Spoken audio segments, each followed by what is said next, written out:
So let's get into this. Let's get into Carlos Sainz versus Sergio Perez, or Sergio Perez versus Carlos of the Sainz. And here it is. I mean, let's talk about this, shall we? Let's get into this because it's going to be interesting. So we see here, this is the corner and this is the lap. Yes, the sun kind of like makes it a bit difficult, let's say, at the very least to see. But there's Sergio Perez. There he is. There is Carlos Sainz and there's Charles Leclerc. So let's go to the next one. And as you can see here, Carlos Sainz is dead against the wall. There's Sergio Perez. There is a gap between them. They're going on the wall. Now, at this point, Carlos Sainz must know that Sergio Perez is alongside him because they're fighting with each other.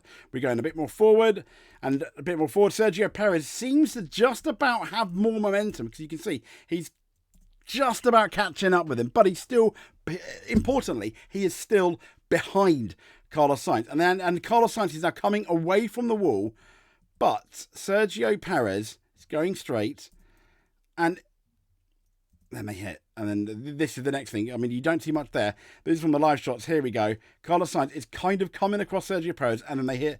And then, oh my gosh. I mean, just look at that absolute disaster. Smashing into that wall there. And that's where we have it. Now, this shot is a bit more interesting. This is the helipad. This is the helipad shot where, once again, both of them side by side. And you can see from here that Carlos Sainz is right against the wall. It's right against the wall, and he moves away from the wall. I mean, you can see the white line there.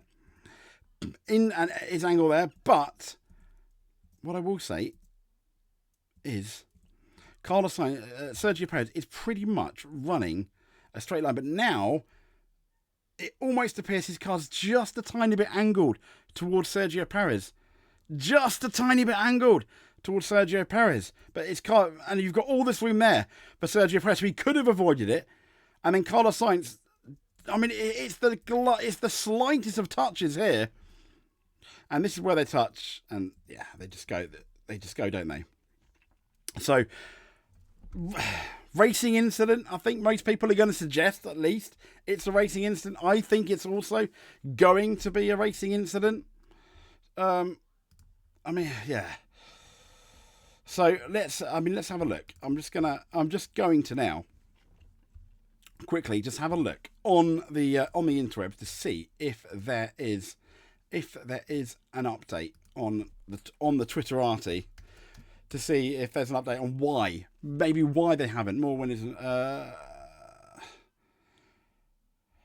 So Oscar Piastri's come out and called it the most stressful afternoon of his life, which I think it probably is, really, if I'm honest.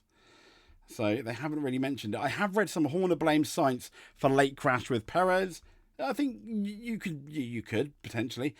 Here we go. So let me just share. If we can just share the screen here. Loads. God, adverts everywhere, aren't there? So Sainz and Perez cleared by the stewards over race ending Azerbaijan Grand Prix crash. Blame for the crash was on the penultimate lap in Baku, was laid at the door of both drivers, but stewards did not dish out any penalties. So they're exonerated, with the pair squabbling over third place coming out of turn 2 on the penultimate lap. They had a coming together that resulted in both cars hitting the barriers, as we know. Having struggled for form of late, Perez was back to his best and didn't finish. Sadly, that allowed, after talking to both drivers and studying the data from the incident as well, the stewards came back with a decision that no further action was necessary, labelling the crash a racing incident in which neither driver was predominantly at fault. Perez's frustration was clear. He definitely swore over the radio. It was a big accident. Unfortunately, I hit the barrier straight on the concrete wall. Honestly, I was coming quick behind Charles and Checo. I saved my tyres as well. Yeah, I overtook Checo when he was fighting Charles, Sainz said. Then I think we exited turn 2. I did my normal racing line. I didn't do any strange manoeuvre. And for some reason, I still didn't understand. We collided. Well, you kind of moved into him, Carlos.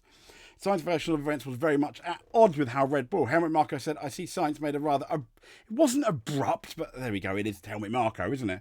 To the left, which triggered the crash. It was completely unnecessary. He stayed on his line, but the two of them... In response to Horner, called for the stewards to take action. Fred Vassar told me, if Horner is expecting for Carlos... then I'm expecting a grid penalty for Checo. He had plenty of room on the left-hand side. So, yeah. Yada, yada, yada. Coulda, woulda, shoulda. Well done. Well done, though. Let's be fair. Well done to Oscar Piastri. What an absolutely amazing race. We'll speak to you soon. Like and subscribe if you can. That would be absolutely lovely. Hit that notification button so you do not miss a video, and we'll speak to you soon. Thank you very much.